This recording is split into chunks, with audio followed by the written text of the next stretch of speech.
sudah bisa. Itu gambar masih pantai. Gambarnya masih pantai. Nah, ini dia. Udah siaran langsungnya udah. Bismillahirrahmanirrahim. Assalamualaikum warahmatullahi wabarakatuh.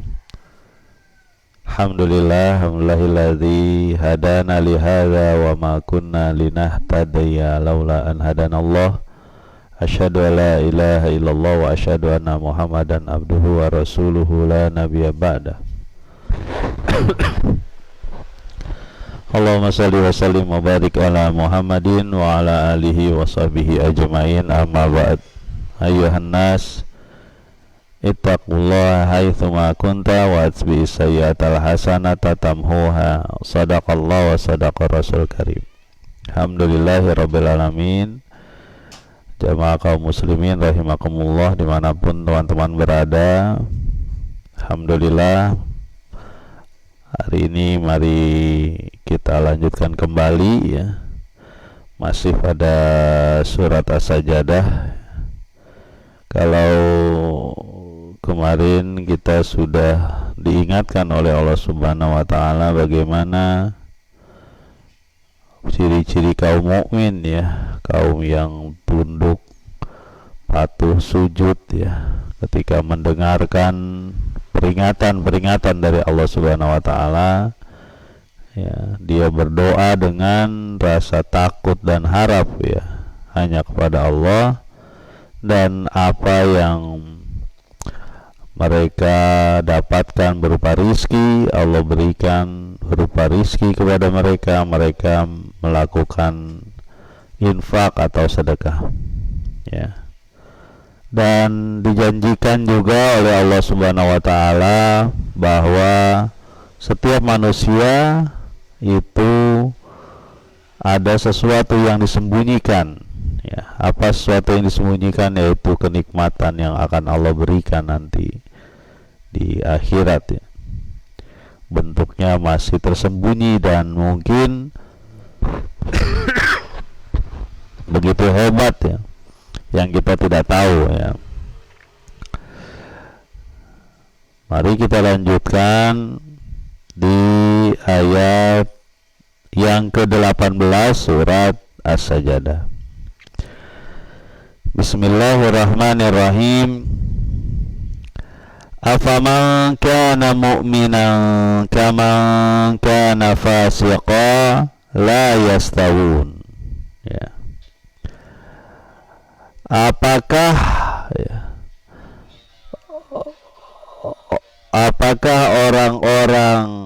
apakah sama orang-orang beriman ya, orang-orang beriman seperti orang-orang fasik? La yastawun, mereka tidak sama ya. Ini pernyataan dari Allah Subhanahu wa taala bahwa ada perbedaan antara orang mukmin dengan orang fasik. Orang mukmin yang gaya hidupnya, arah perjalanan dirinya itu sesuai dengan manhaj atau sesuai dengan arahan dari Allah Subhanahu wa taala. Pasti berbeda. Di dunia saja mereka mencari bekal yang berbeda dengan bekal orang-orang fasik ya. Ada perbedaan ya, perasaannya pun berbeda ya. Kemudian emosinya pun berbeda, bahkan sampai gaya makannya pun berbeda ya, antara orang mukmin dan orang fasik. Sampai Nabi pernah menyatakan tuh, kalau orang fasik, orang kafir itu makan dengan 7 perut ya. Mungkin apa saja dia bisa makan ya gitu. Sementara orang mukmin ada batasan-batasan ya, ada larangan-larangannya yang dia patuhi itu ya. Jadi dari sisi perasaan pun berbeda ya. Kemudian dari sisi gerak, amal itu tetap berbeda ya. Kalau ada orang fasik beramal ya, itu mungkin dorongan-dorongannya berbeda. Bisa saja ingin dipuji orang, ya. Bisa saja dia berusaha untuk mengupgrade diri sehingga dikenal banyak orang, lalu dia beramal, bersedekah dan sebagainya. Jadi berbeda, tetap berbeda. Dan wajar ketika di dunia dia berbeda, dia di akhirat akan diberikan dua balasan yang berbeda gitu. Kalau di sisi sebelah sini ya balasannya ya kesengsaraan, sebelah sini kenikmatan. Jadi ada perbedaan ya. Perilaku ya, hubungan sosial, hubungan dengan manusia, bahkan hubungan dengan alam dan hewan berbeda ya. Ya. Orang mukmin dengan orang fasik. Ya. Hubungan dengan alam, bagaimana dia memanfaatkan alam, ya. Kalau orang yang fasik, orang yang ingkar, orang yang kafir, kalau perlu dikeruk semuanya, diambil semuanya buat keuntungan di hari ini. Makanya saya termasuk kurang nyaman dengan salah satu prinsip-prinsip ekonomi yang kita pelajari ya. Mengambil sebanyak-banyaknya dengan biaya sedikit-dikitnya. Ya. Itu kan prinsip-prinsip eksploitasi, prinsip kalau bisa digali semua, habisin ya. Kalau dia dapat hak penguasaan hutan misalnya, habisin kalau perlu. Kalau perlu akar-akarnya juga dicabut, dijadiin bahan kertas dan sebagainya. Atasnya dibikin logging, bikin kayu ya. Banyak. Pasti dikeruk sehabis-habisnya. Kalau dia mencari ikan di laut misalnya, kalau perlu dia bom, dia pakai pukat yang kecil-kecil. Pukat itu apa pukat ya? Jaring yang kecil-kecil. Anak-anaknya kalau bisa ditarik semua. Ya. Begitupun kehidupan-kehidupan yang lain. Sementara kaum mukmin ya berbeda dia. Ya. Ada batasan-batasan yang dia gitu.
Cek Om.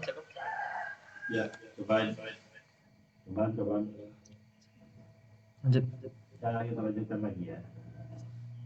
Mari kita coba masuk ke ayat selanjutnya, ayat 19. Mana bisa diambil?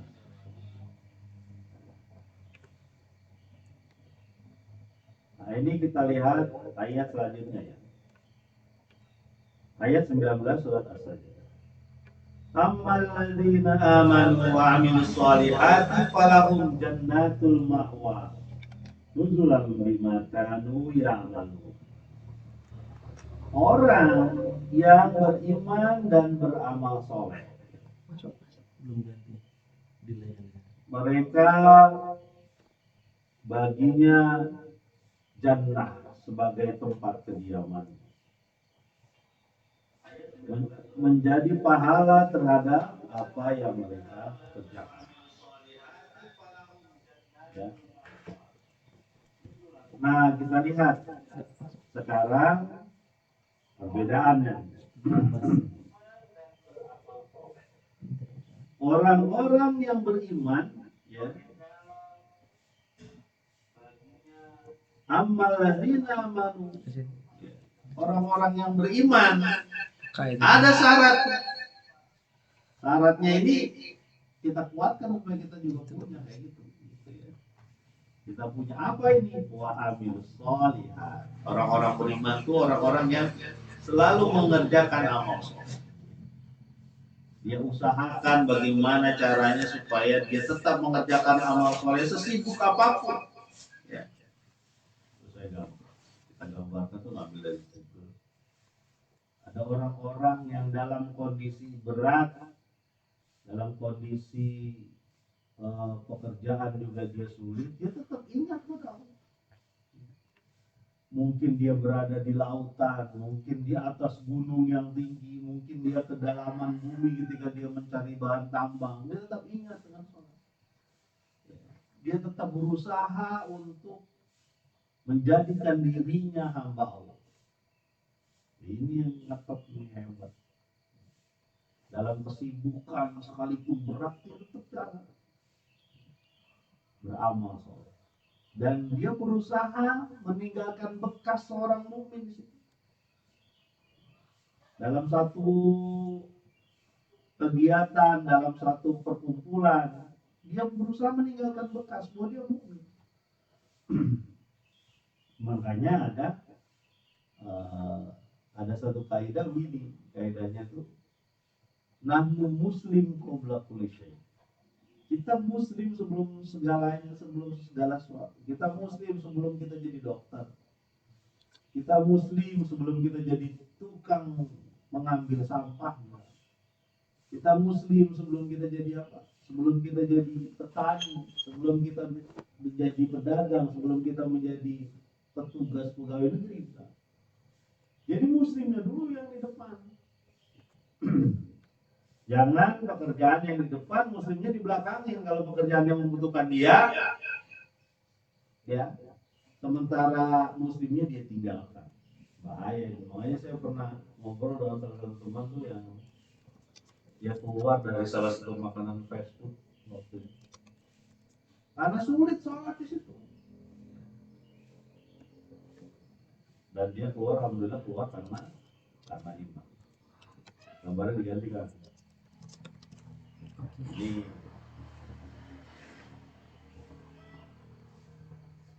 dia keluar karena iman.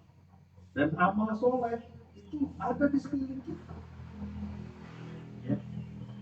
Kullu ma'rufin shadaqah. Setiap ma'ruf, setiap sesuatu mengerjakan kebaikan, itu adalah sedekah. Dari hal yang kecil. Ya.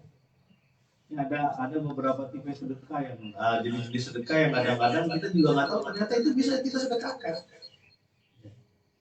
Kalau ini yang di belakang kita ini sudah sering ya kita tampilkan maksudnya kita tahu ya, langsung memberikan kepada orang apa dan sebagainya. Kan sebenarnya mengeluarkan sesuatu dari kantong itu butuh perjuangan. Uang saya kenapa harus saya keluarkan? Enggak cuma uang sedekah itu, senyum aja sedekah kan? Senyum pun sedekah. Berseri-seri kita wajah kita di hadapan saudara kita pun sedekah. Ilmu pun sedekah, bisa disedekahkan bisa. Ilmu yang bermanfaat bisa kita sedekahkan. Kita sampaikan. Apa saja bentuknya. Ada yang pandai baca Al-Quran, mengajarkan orang lain ilmu baca Al-Quran. Ada orang yang pandai ilmu memasak, ajarkan orang lain memasak sehingga masakannya enak, disukai anak-anak, disukai keluarga, ya, sehingga biaya jadi semakin sedikit ketika dia masak di rumah. Ya. Itu ilmu itu. Ya. Ada yang bisa suatu kerajinan tertentu yang nanti suatu saat bisa dijual. Kerajinan dari barang bekas, kalau disampaikan ilmu itu pun sedekah. Ya. Bahkan saya pernah disampaikan, saya sendiri nggak kuat ini, masih agak-agak gimana gitu. Donor darah itu juga sedekah tuh. Ya. Jadi saya dengar dari seorang yang mendonor darahnya. Saya sebut aja namanya. Nah, kebaikan bagus ya, Mas Sulfan, orang gerakan infak beras itu ya, GIB itu, Bogor. Jadi dia sama istrinya rutin itu sedekah darah. Dari mana dia dapatkan itu? Dia disampaikan oleh seorang dosen kalau nggak salah, dosennya dia. Kalau kamu nggak punya uang, kalau kamu nggak punya ilmu untuk disedekahkan atau sedikit ya ilmunya, ada yang bisa kamu sedekahkan terus. Apa itu? Darahmu. Ya. Saya terus terang masih belum berani lah ya. Plasma apa sih? Donor plasma kovalensi itu juga masih maju mundur saya itu. Apakah bisa atau tidak itu. Tapi itu bentuk sedekah. Bahkan yang lebih canggih, nggak tahu nih kalau dari sisi hukum syariat saya belum tahu. Ada yang mendonorkan matanya, ada yang mendonorkan mungkin jantungnya ketika dia sudah meninggal. Karena katanya sih masih bisa ya. Jadi banyak bentuk-bentuk sedekah ya. Saya sempat sampaikan tuh sama teman-teman dari pendidik Nusa itu, sempat saya sampaikan bahwa banyak yang bisa kita lakukan di sekeliling kita. Mulai dari mana Pak kita berjuang? Dari mana saja. Ya, ada yang bisa baca Quran, ajarin manula. Ajarin manula, ajarin orang-orang yang udah tua-tua itu. Boleh kan? Ya. Ada yang bisa, yang di Jember tuh Kak Frita. Ada yang bisa mengajarkan membuat sabun ya dari minyak jelantah, dan itu digratiskan. Boleh siapa aja. Ya. Itu kebaikan. Itulah orang mukmin. Nah, ini di belakang kita ini ada orang-orang yang berusaha mengajarkan Al-Quran. Ini bagian dari amal soleh. Pak, saya kan nggak bisa baca Quran. Ya belajar, carilah. Ya, ada lagi Kak, mungkin bisa diganti gambar. Udah ya, gambarnya masih ada lagi. Selanjutnya kita lihat, ini gambaran saja. Ya. Orang-orang yang beramal soleh ini, falahum jannatul ma'wa. Ya, mereka mendapatkan tempat kediaman berupa jannah. Ya. Ini saya gambarkan bagaimana jannah itu mungkin kira-kira seperti tajri min tahtihal anhar, mengalir di bawahnya sungai-sungai. Bahkan disebutkan ada beberapa jenis sungai di jannah. Jadi wajar, tadi kita sudah sampaikan, kalau orang fasik ya mungkin melakukan hal yang tidak sesuai dengan arahan Allah, di dunia dia bekalnya segitu, di akhirat dapatnya segitu gitu. Fatazawwadu fa inna khairazadit taqwa. Maka berbekalah engkau, sebaik-baik bekal adalah takwa. Nah, kalau kita beriman, beramal soleh ya, melakukan tindakan-tindakan amal, datang berjamaah ke masjid, menghormati kedua orang tua, rukun dengan tetangga. Bagus tuh di Indonesia ada RT, rukun tetangga ya. Bahkan saling memberi. Wajar kalau diberikan reward kayak gini kan. Ya. Masih ada lagi contoh gambar-gambar. Ini mah contoh aja di dunia ya, di dunia begini. Ya, bagaimana indahnya surga Allah gambarkan ya. Ada buah-buahan, ada pohon, bahkan ada satu pohon yang kata Nabi, dahan rindangnya ini, kalau kita berjalan di bawahnya, dahan rindangnya itu pohon, itu 70 tahun baru nyampe. Nggak kebayang oleh saya tuh, gimana 70 tahun kita jalan itu baru nyampe, bagaimana itu pohon itu. Mungkin besarnya luar biasa itu. Saya pernah jalan 7 kilo itu 2 jam. 7 kilo itu 2 jam. 7 kilometer 2 jam. Kalau 70 tahun jalan, berapa? Mungkin ribuan kilometer itu. Sekeliling bumi mungkin itu. Satu pohon doang. Itu di Jannah. Masya Allah. Ini saya gambarkan nih. Saya juga ngambil dari Google juga ini. Bagaimana begitu indahnya ya gambaran surga yang Allah berikan kepada kita. Apalagi dengan penghuni-penghuninya, ada pelayan kanan kirinya kan. Ada pelayan di sana di sini. Ya, ada orang yang mendampingi dia terus dan bersama dengan orang-orang yang berjuang di dunia. Kata Nabi, ya, kan dia akan bersama orang yang dicintainya di akhirat. Nah, itu. Kalau yang dia mencintai yang nggak benar, ya bersama itulah. Ya, makanya kita berusaha untuk mencintai orang-orang yang ya Rasul kan, sodikin, solihin, ya, orang yang syahid, orang yang berbuat baik, terus begitu, terus-terusan. Ya. Nah, makanya disebutkan falahum jannatul ma'wa, tempat kediaman, enak kan di sini tinggal kita, ya. Ya, ini saya gambarkan juga bagaimana mungkin di sana apa aja bisa kita dapat, ya. Sampai seorang petani itu minta sama Allah Subhanahu wa taala, "Ya Allah, saya pengen berkebun dong." Kamu kan udah di dunia, di akhirat ini, udah di jannah, udah di surga.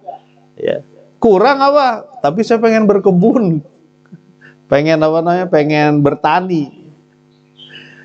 Kemudian Allah mengabulkan, diberikanlah apa benih dan sebagainya. Lalu naik itu kan apa namanya, pohon-pohon itu naik. Ya, banyaklah kira-kira lebat dan sebagainya, menyenangkan mata. Itu di akhirat ya, di dunia aja itu kita. Kalau kita nanam sesuatu, pisang misalnya, tahu-tahu udah ranum-ranum gede gitu, kita ngelihatnya masya Allah, enak banget tuh kalau dimakan. Ya. Kebetulan di rumah ada pisang lah dikit-dikit. Terus pisang itu kalau udah bulat begini, itu jauh lebih enak dibanding yang masih kotak-kotak gitu. Ya, kalau pisang tuh, kalau masih agak kotak tuh kan masih muda. Biasanya sama petani itu diambil supaya ke pasar tuh nggak cepet busuk gitu. Tapi kalau kita di rumah yang memang dipakai untuk rumah sendiri, untuk dimakan sendiri, kalau bisa sampai bulat gitu, manis, mantap. Di dunia itu kita merasakan kayak gitu. Ya, tadi lanjutan hadis tadi, kemudian Allah tersenyum ya dengan perilaku petani yang masuk surga itu. Ketika Nabi menyampaikan ini sama siapa? Sama para sahabat, teman-teman Nabi. Orang Baduy itu ngomong, salah satu orang Baduy itu ngomong, "Oh, itu mau pasti orang Ansor itu." Ya, yang suka bertani. Ya. Jadi itu contoh bagaimana. Dan apakah surga itu ada di bumi ini? Ya gambarannya mungkin seperti inilah. Ini masih gambaran. Tak pernah terlihat oleh mata, kata Nabi. Tak pernah terdengar oleh telinga. Tak pernah terlintas oleh pikiran kita. Jadi betapa nikmat. Nggak kebayang nikmat apa yang nggak pernah kita lihat. Ya. Nuzulam bima kanu ya'malun, sebagai pahala atau balasan bagi apa yang mereka kerjakan. Kan mereka kerjakan. Di dunia juga kan harus sabar beramal soleh.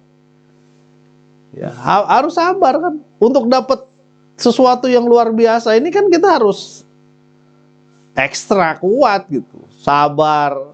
Ya, apalagi ada ocehan temen misalnya ya. Woi, so ibadah kamu nih. Pengennya doang gitu kan. Kalau ada apa-apa baru udah ke masjid. Nggak usah dipikirin itu, jalan aja terus. Ya, masuk aja terus, bismillah. Ya. Nah, selanjutnya ayat ke-20. Wa ammal ladzina fasaqu fama'wahumun nar kullama aradu ay yakhruju minha u'idu fiha wa qila lahum dzuqu adzaban naril ladzi kuntum bihi tukadzibun.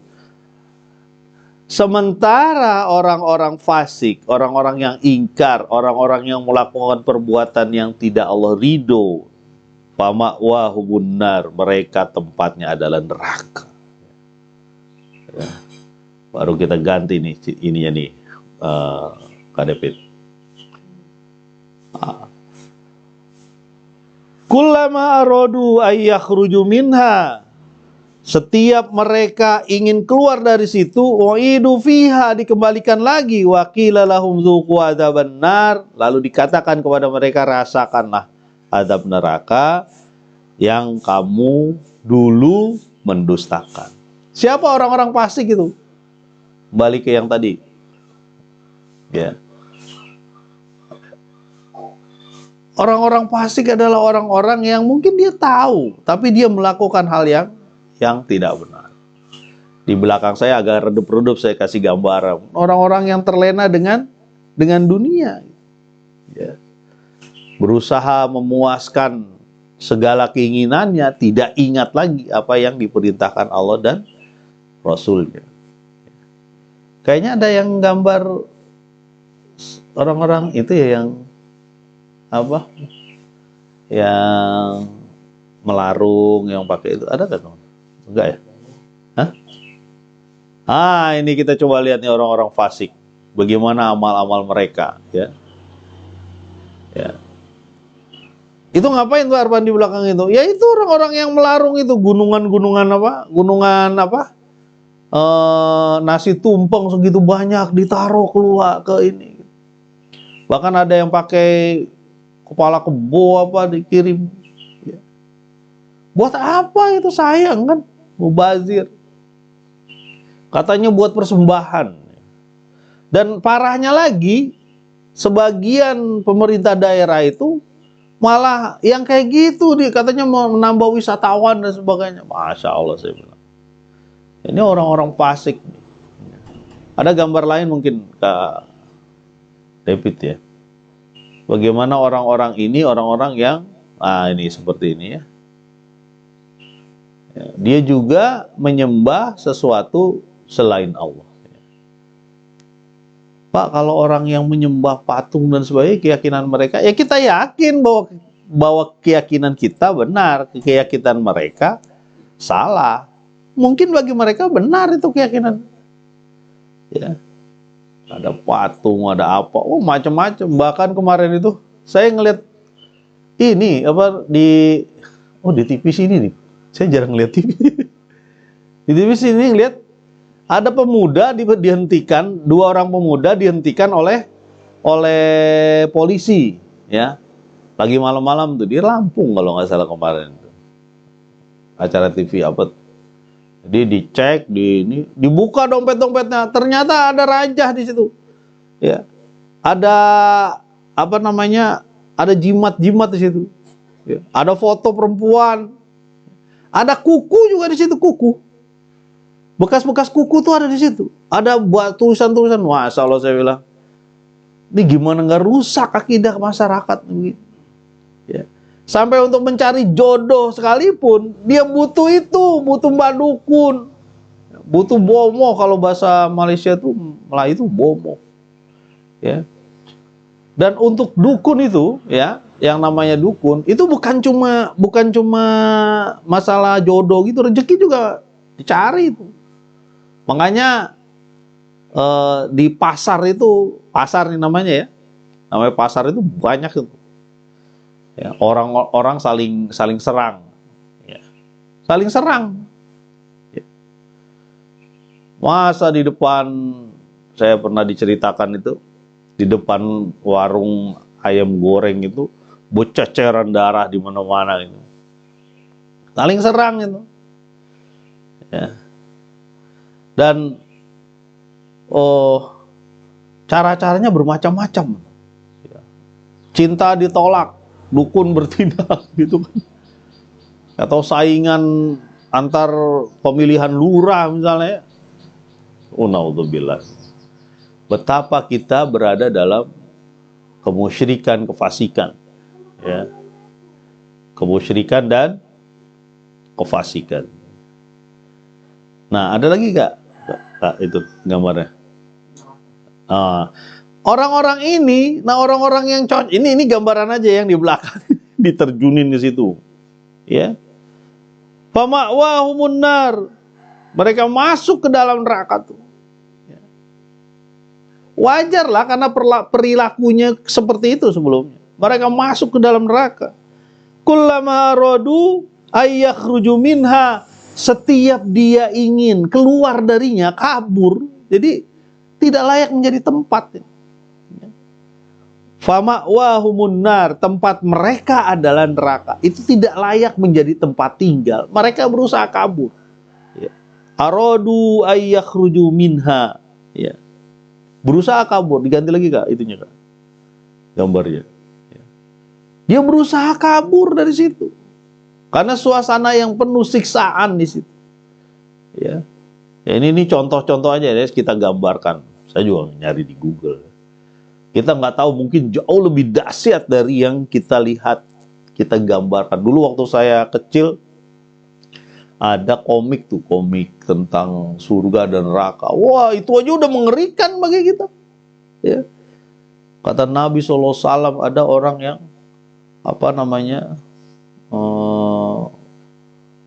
di satu sungai, ya, ada orang yang berusaha keluar dari sungai itu, ya, dilemparin sama batu sampai masuk ke mulutnya, masuk ke ini, jatuh lagi berdarah-darah dia.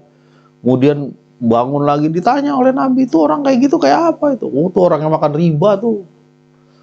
Ya, orang yang makan riba, yang mendapatkan rezeki dengan cara menjadi lintah darat, ya, penyedot darah manusia.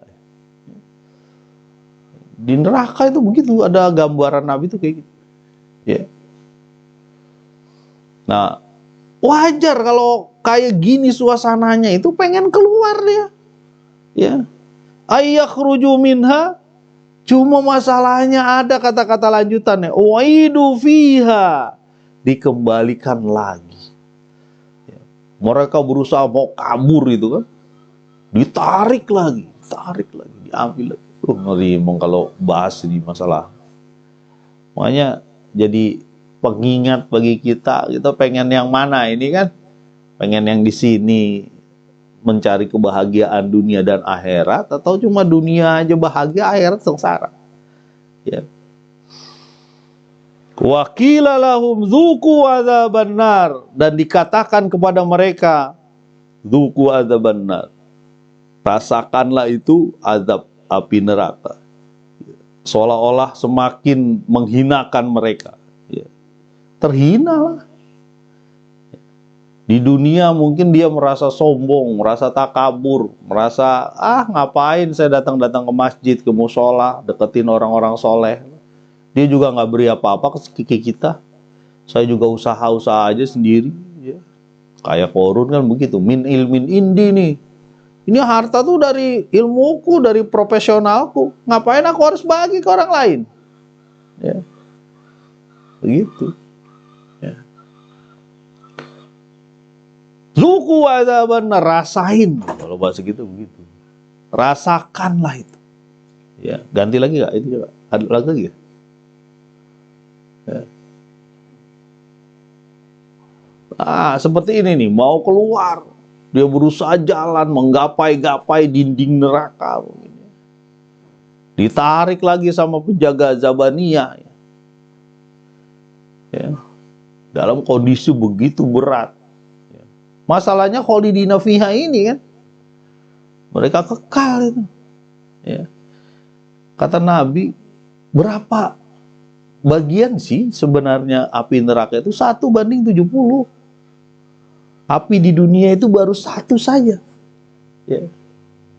Ya. Dibanding api di neraka itu. Dan neraka itu, ya, itu makhluk ya. Neraka itu makhluk. Dan dia marah. Minta terus. Ayo, mana lagi. Jin dan manusia yang perlu minta terus dia. Ya. Itu bahkan katanya dibawa dengan sekian ribu malaikat itu. Ya, makhluk yang namanya neraka itu dibawa, ditarik dengan sekian ribu malaikat. Kan dia makhluk. Ya. Dia juga berkomunikasi dengan Allah. Ya, inilah orang-orang fasik. Apa layak sebagai tempat tinggal kayak gitu? Coba. Nggak ada layak. Kalau perlu dia kabur ya. Alladzi kuntum bihi tukadzibun. Rasakanlah azab ini yang kamu dustakan dulu, yang kamu nggak mau. Enggak, saya nggak mungkin. Kalau udah dilumat oleh tanah, masa saya jadi Hulk jadi makhluk yang baru? Nggak mungkin. Ternyata benar. Ya. Menjadi makhluk yang dia dapat siksaan dengan cara itu. Dan memang ya, kalau orang nggak percaya dengan hari akhir, ya, nggak bicara dengan hari akhirat, dia sebodoh teing. Sebodoh teing itu apa maksudnya? Masa bodoh dengan orang lain itu masa bodoh. Yang penting dirinya aja. Ya. Kalau perlu dirinya berkuasa sendiri, mendapat harta sendiri, ya. Berkuasa sendiri, mendapat bangunan sendiri. Kalau perlu diambil hak-hak orang, ya. Ya naudzubillah. Jangan sampailah kita kayak gitu. Nah, salah satunya adalah mereka mendustakan ini, nggak percaya, nggak mau tahu. Padahal kalau dia beramal soleh, dia di dunia aja udah dapat. Dia di dunia itu sudah dapat rasa nikmatnya beramal soleh. Benar gak? Iya kan? Kalau kita bersedekah, itu yang nikmat siapa? Dianya dapat nikmat, kitanya nikmat. Kenapa? Hati kita jadi bersih. Tidak mau kita ambil seluruh harta. Kalau kita bersedekah, begitupun sholat.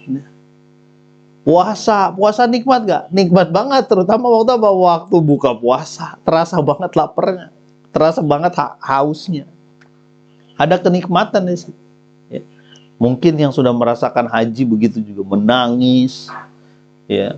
Di depan Ka'bah, ingat dosa-dosanya, ingat dengan Rasulullah perjuangannya, bagaimana dia selama 23 tahun berusaha menyebarkan Islam ke seluruh dunia, dikirim. Dan dia jatuh bangun, penuh darah, robek, giginya tanggal, Rasulullah SAW. Itu untuk mengingatkan manusia pada jalan yang lurus, jalan yang benar. Dan sebagian manusia mendustakan itu, nggak mau tahu. Ya. Mudah-mudahan kita bukan termasuk orang yang mendustakan. Mudah-mudahan bermanfaat. Subhanakallahumma wa bihamdika asyhadu alla ilaha illa anta astaghfiruka wa atubu ilaik. Assalamualaikum warahmatullahi wabarakatuh.